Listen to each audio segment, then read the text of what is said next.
cittadini troveranno per quelle che sono le loro esigenze questo genere di strutture che saranno aperte H24, anche oltre alla presenza di specialisti delle varie discipline, avranno anche la possibilità di avere i medici di medicina generale e i pediatri di libera scelta, il tutto potenziato da quello che sono la telemedicina, significa la possibilità di avere anche consulenze nell'immediatezza con specialisti dello specifico caso,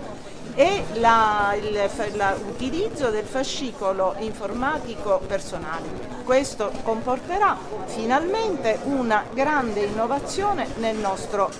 assistere i cittadini. Gli ospedali verranno a quel punto ad essere usati per le vere esigenze di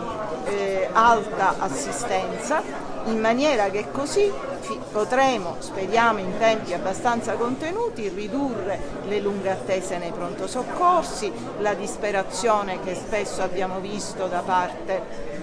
dei familiari che poi rischiano di diventare violenti, quindi siamo certi che man mano finalmente vedremo eliminarsi anche il fenomeno dell'aggressività verso gli operatori dei pronto soccorso. E il numero previsto dal piano regionale, dal piano territoriale regionale, è quello di 156 case di comunità.